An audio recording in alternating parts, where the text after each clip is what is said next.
বন্ধুরা দেখুন, এখন যদি পায়রাগুলো লাভছে না, পুরো সন্ধে হয়ে গেছে। এই দেখো লাইট জ্বালিয়েছি, তাও একদম পায়রা লাভছে না।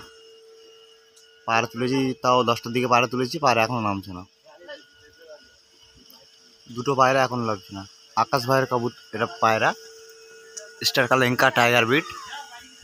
এত রান কি বলবো বন্ধুরা, টোটালি নামার নামই নিচ্ছে না,